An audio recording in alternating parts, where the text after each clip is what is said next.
ഇല്ലടി. ഇല്ല, ഇല്ല. അതങ്ങനെയല്ലടാ. ആ. അത് നമുക്ക് നോക്കാം. ഇയ്യ് തൽക്കാലം ഒന്ന് ഫോൺ വെച്ചക്ക് തലവേദനിച്ചിട്ട് വയ്യ ഒന്ന് കിടക്കട്ടെ. ആടാ.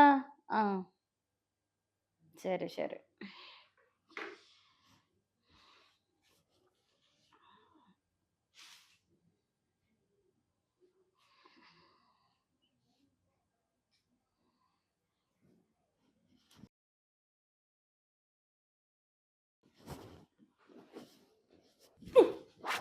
ഇതെന്താ? ആരെ പൊളിച്ചനക്ക്? ഇന്ന ആരാ ചോദിച്ചോടാ നിങ്ങൾക്ക് എന്താ? എപ്പോ നോക്കിയാലും ഫോണുമ്മലാണല്ലോ ഈ. എപ്പോ നോക്കിയാലും ഫോണുമ്മലാണെന്നാ? എന്താ നിങ്ങൾക്ക് ഫോണില്ലേ? നാട്ടിലേക്ക് പോകാൻ ഇത് ഞാനേ വെട്ടി നുറുക്കി കറി എല്ലാരും കൊഞ്ചി കഴിക്കും. അതെ കൊഞ്ചി കളിച്ചോളാം. മീൻകാരനേറ്റും നോണം മോനം കെട്ട മനുഷ്യ. ഇങ്ങടെ സംശയിച്ചിട്ടുണ്ടെങ്കിൽ ഇങ്ങടെ പറയണില്ല ഞാന്. റബ്ബേ ഇത്രക്ക് വലിയൊരു മന്ദബുദ്ധി. പെണ്ണ് പോയത് എനിക്ക് അറിഞ്ഞല്ലേ എന്ത്? അതിന് എല്ലാ പെണ്ണുങ്ങളും അങ്ങനെ ആയിരിക്കോ? അപ്പൊ രണ്ടാമത്തെ പോവരുത്. അതിന് എല്ലാ പെണ്ണുങ്ങളും അങ്ങനെ ആയിരിക്കോ?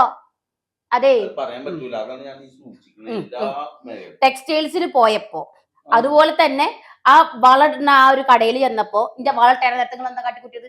നാണ് മോന്റെ മനുഷ്യ ഓന്റെ അടുത്ത് അടി വെച്ചില്ലെങ്കില് പിന്നെ പെണ്ണുങ്ങൾക്ക് വളട്ടേരാൻ കൈ പിടിക്കണ്ടേ?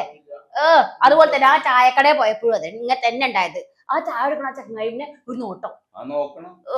എന്റെ പൊന്നുമോൻ ഈ തരത്തിൽ നോക്കുകയാണെങ്കിൽ മറ്റോള് വേറെ തന്നെ കൂടെ പോയില്ലേ? അതുപോലെ ഞാൻ മറ്റൊരു പോകും. ആ ഉണ്ടാവും കൂടെ സഞ്ചി സഹിക്കാൻ വയ്യാതെ നാണും മാനും കെട്ട മറ്റേ നിങ്ങളുടെ ഫോണിൽ ഞാൻ എന്തെങ്കിലും നോക്കിയിട്ടുണ്ടാ? ഒരു മര്യാദ വേണ്ടേ? ഈ പൊട്ടങ്കൊക്കെ ആരല്ലെങ്കിലും വിളിക്കാനാ? നിങ്ങൾക്കൊക്കെ പെണ്ണേ കിട്ടരുത്. അതെന്റെ ഏറ്റവും വലിയ സന്തോഷം. കാരണം നിങ്ങളെപ്പോലെ സംശയം പെണ്ണൊരിക്കലും വള്ളി വെറുതെ അല്ലെന്ന് ഓള് പോയത്. കൊച്ചിയിലോ കോയമ്പത്തൂർക്കോ എവിടേക്കാച്ച അവള് പോവും. നോക്കിക്കോ. ഇതാണ് നിങ്ങളുടെ അവസ്ഥ. ഞാൻ പെട്ടുപോയതാണ് നാശം പിടിച്ചതിന്റെ കൂടെ. എപ്പോ നോക്കിയാലും ഒരു സംശയം. അങ്ങോട്ട് തിരിയാൻ പാടില്ല ഇങ്ങോട്ട് തിരിയാൻ പാടില്ല. നമുക്കൊരു യാത്ര പോയി വന്ന് തിരിച്ചു വന്നാ അപ്പൊ കട്ടലിന്റെ അടിയിൽ നോക്കാം കോളാമ്പിന്റെ അടിയിൽ വരുന്നു.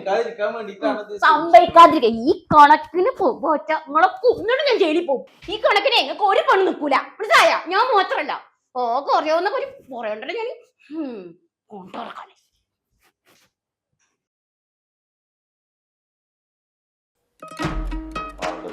ഇതും പോണ ലക്ഷണമുള്ള കാണുന്നത്.